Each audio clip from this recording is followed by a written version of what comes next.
CTV's W5. Caged, strapped down. The dog's howling, crying all day long. Helpless and injected for experimentation. It was hell. It may be perfectly legal. People understand the importance of medical testing. But does the science justify the treatment? That's business as usual. Kevin Newman with a W5 undercover investigation. So they live their entire lives in a cage? Yes, correct. Into the hidden world of lab animals. You learn very quickly not to make eye contact. The principles behind the testing. The ethical use of animals in science is morally justified. And the short, painful lives of its victims. Somebody has to stand up for them. Here is Kevin Newman. Hello, and thanks for joining us. Tonight, we're going to take you inside a place where new drugs, household products, and cosmetics are tested to ensure they're safe for you to use. It's also a place cameras are usually shut out from because, we should warn you, it's not a pretty sight. Every year, millions of animals endure discomfort and suffering in the testing, and tens of thousands of them are higher intelligent beings like dogs and monkeys. As this W5 investigation reveals, sometimes the line between abuse and the ethical treatment and care of lab animals isn't always clear.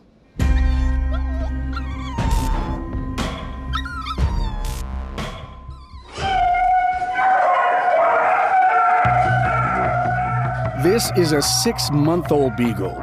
He's a friendly but timid little guy who loves affection. He's called 4505. His name is a number. He and these other puppies are born to be numbers, bred for experiments in testing facilities for drugs and other chemicals in labs like this one in Montreal. Their lives are brief and with more than their share of misery. Did you ever make an animal sick? Every day. How did you put that together in your mind? It was hell. The person who shot this undercover video worked here as a lab technician for 4 months, earning barely $14 an hour. What the lab did not know was that she was also an investigator for an animal rights group, Last Chance for Animals. W5 agreed to conceal her identity. We're calling her Stephanie. The noise was what got me mostly. The dogs howling, crying all day long. Up and down the halls you'd go and that's all you would hear. It was just the dogs howling and crying. The lab is called ITR Laboratories Canada.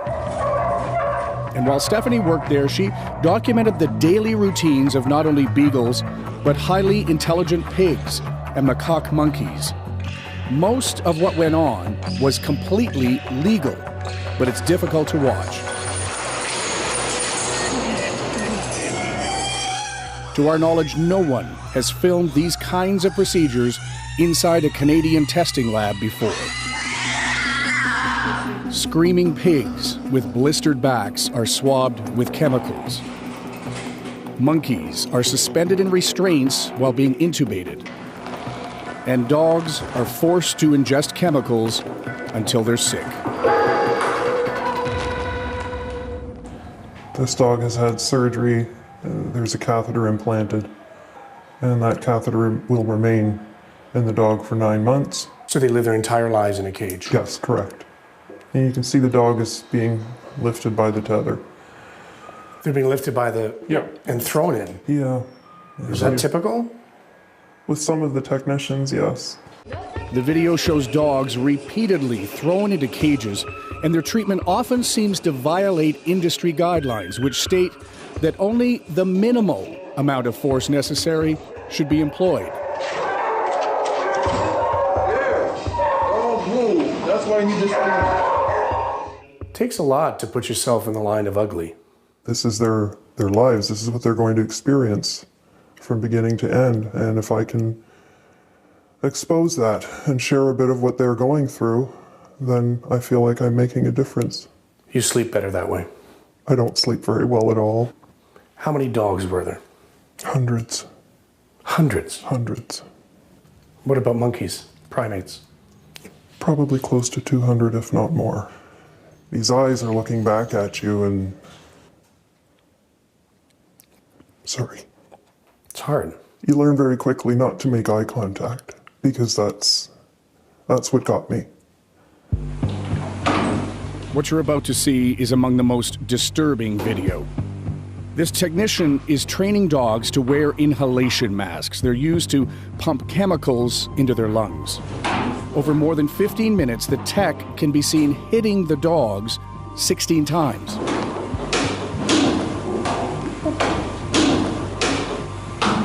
The dog doesn't look to be misbehaving, really. No, but he's moving, and that's apparently all it takes for this technician to strike him. Over the same period, the tech also pulls the dog's ears at least 10 times.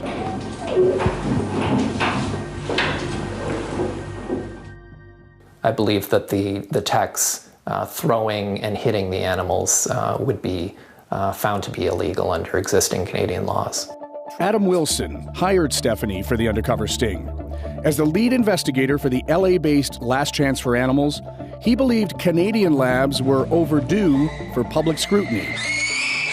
Obviously, for anybody who hasn't seen this kind of thing before, what you watch is disturbing. But is it abusive? Well, there are certain cases that we documented that I think rise to the level of abuse.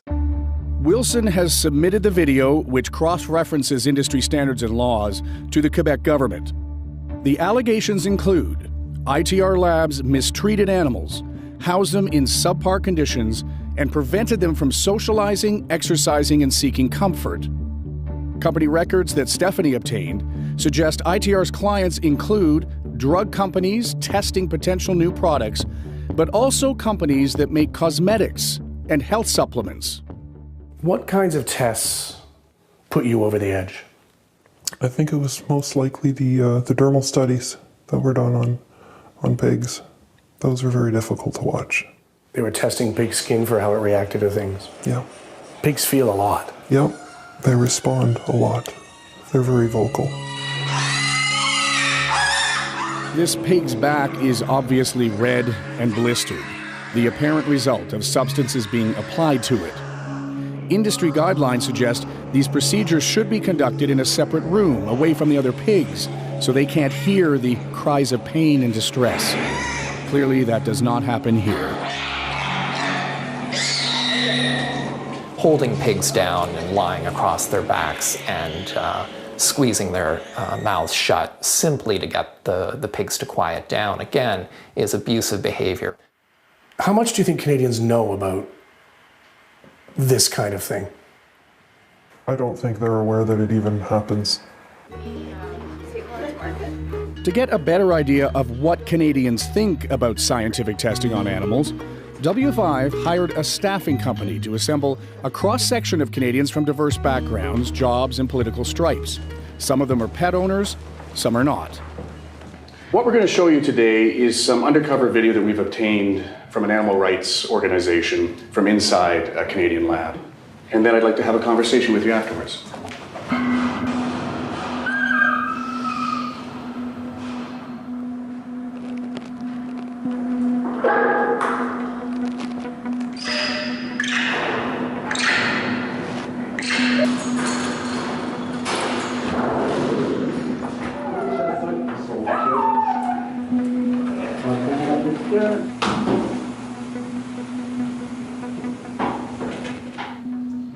So you're among the first Canadian outsiders to be shown something like that. How many of you were surprised by what you've just seen? What were you thinking as you watched that? I just love dogs, and just to see that, it breaks my heart. Like, it makes me want to kill these people. Like, I'm sorry, but they deserve to go through the same or even worse. That was bad. The abuse. I'd like to see that guy try that on a Rottweiler or a pit bull. When you heard about animal testing of pharmaceuticals, of household products, what kind of animals did you assume were being tested? Rats, Rats. mice, rabbits. Nobody considered dogs. No. Yeah. I thought they banned primate experimentation. What if new drugs at certain levels kill humans? Is it still acceptable to test them on animals? If they're looking for a cancer cure, then I can probably say yes. Maybe there should be some necessary sacrifice by animals if they're treated properly. But cosmetics and household products, I can test it on myself. I don't approve. First of all, I don't approve that, but if it's necessary, maybe find a better way. Are you prepared to deny the march of science to possibly cure a disease to protect these animals? We are the most diverse and adaptive species on the planet.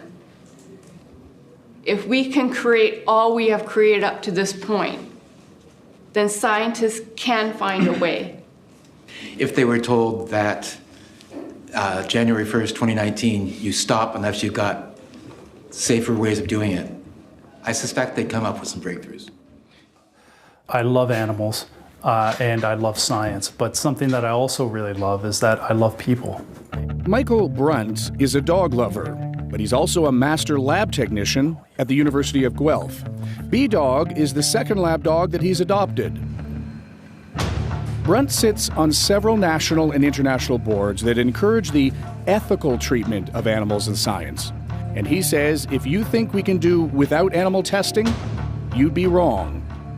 There are some things that just cannot be answered without a living system. And that is where the animals play a crucial role in being able to answer those questions. How often is there a relationship between animal system and human system? We share such very significant genetics and very similar systems in ourselves, like organ systems and things along those lines. And the medications that are utilized, that are developed using animal research, are not just used with people, but also with your pets as well. Brunt says most Canadians tolerate some animal suffering. A 2013 study by the Canadian Council on Animal Care suggests that 60% of Canadians think it's at least somewhat acceptable for animals to potentially suffer for safety testing of medicine. What does that tell you? It tells me that people understand the importance of the medical testing and the use of animals in science. They can understand that it is important. Brunt is dead set against animal abuse, but he says if humane practices are followed, animal testing means better lives for humans, and he's seen it in action. Well, these are all animals that are part of our family. His wife lived her entire life with cystic fibrosis, and though she died 2 years ago, he says medical advances gave her a better life. Whenever I think of Allison and our life over the years, I think of every year, every couple of years, every 6 months, all of these different intervals where new treatments, new therapies were being released, were being integrated into our lives, increasing the quality of our life. Experimentation on animals is morally justified. The ethical use of animals in science, I believe, is morally justified, yes. Revealing the brief, unseen lives of lab animals. It's a joke.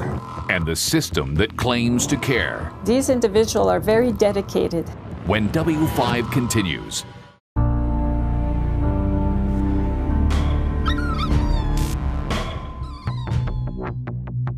Every year, 3.5 million animals are legally used as scientific test subjects.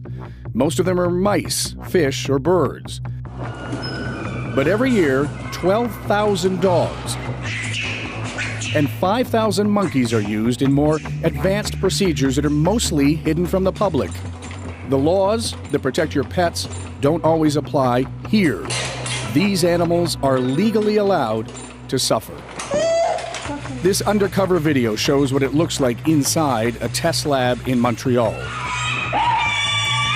The video shows animals that have been chemically burned, force-fed pharmaceuticals, and even subject to corporal punishment. So who's responsible for ensuring that the animals in these labs are treated humanely? Well, each province has its own animal welfare laws, but more often than not, animals for science are exempt from them. So the job falls to an organization called the Canadian Council on Animal Care. It's a non-profit, staffed mostly by volunteers. It has no power to lay charges, impose fines, or shut a lab down. In fact, Canada is the only GA country that does not use government inspectors to enforce the rules. So we're just on the right down here. Louise Desjardins is Executive Director of the Canadian Council on Animal Care, which oversees animal testing labs. She asked to privately screen some of the video, so W5 showed her some excerpts, including video of the technician who repeatedly struck these two dogs. You've had the chance to screen some of the video that we've been provided. What's your reaction to what you've seen? Well, it's the first time I've seen the video. I must say, when the CCAC receives a public inquiry such as this one, we take it very seriously. We've already been in contact with the institution in question to arrange a special visit and obtain all the facts. Was there anything that you saw in that video that you think is worthy of investigation? I do not want to preempt or preclude the work of the panel. I really think that they need the time to do that work. The council is not a government agency, but it gets about 2/3 of its funding from the federal government. The rest comes from fees the companies pay, between $4,000 and $20,000. That means the oversight agency relies on the money from the very institutions it monitors. If they lose their certification, the consequences are dire and far-reaching because they could lose their funding. That's certainly true for an academic institution. Not necessarily true for the drug industry that doesn't require government funding for a lot of the research that it does. Is that true? In Canada, the private sector is not obligated to be certified by the CCAC unless they do business with government. So of the 201 files that you had in 2015-16, I believe, in what percentage did you put the company on probation? It's in our annual report. There were three institutions that went into probation. Was anybody's certificate removed from them? Oh, I don't know. Desjardins insists that her council holds institutions to the highest ethical standards.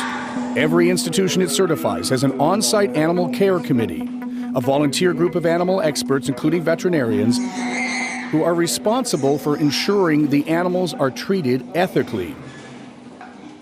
These individuals are very dedicated. They volunteered their time to do this because they believe in what they do, and they believed in the standards of the CCAC and ensuring that those high standards are met. There's absolutely no teeth in the CCAC system. Troy Seidel doesn't buy it. He used to do assessments for the CCAC. Now he's the Director of Research and Toxicology for Humane Society International. CCAC guidelines are, by and large, voluntary. You can have, in theory, the withdrawal of research funding if you're an academic institution, if you're not complying with the CCAC. But if you ask the CCAC when, in its 50-year history, that has ever happened. Has anybody in the history of the CCAC had their certification revoked? I've only been there 2.5 years, so I don't have that information. Not during your tenure, though? No. W5 asked the CCAC to check its records to see if any institutions had ever been decertified. They didn't respond to our question. We showed Seidel the undercover video. He says it's upsetting, but not surprising. By and large, those are typical regulatory guideline studies that are prescribed by federal agencies in Canada and around the world for animal testing, for pesticides, drugs, and other products. So that's business as usual. W5 asked ITR Canada for an on-camera interview to talk about the undercover video. They declined, offering this statement instead. ITR operates in compliance with industry standards and federal and provincial guidelines for animal care in a laboratory testing environment. ITR has zero tolerance for the mistreatment of any animals under our care and maintains procedures to ensure staff may report and discuss concerns openly.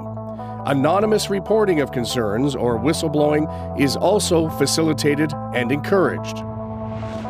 But W5 had more questions about the care of the animals at ITR and some of the incidents the video shows. So when ITR's Senior Vice President, Jeanette Bain, arrived for work, we were waiting for her. Jeanette Bain? Hi, Kevin Newman from CTV's W5. We've seen evidence of some of your technicians hitting dogs more than a dozen times. Is that acceptable in your facility? Absolutely not. It's not unacceptable. It's not part of our standard. This is not our procedures. I'm very concerned. I'm very troubled if you have seen conditions like this within our facility.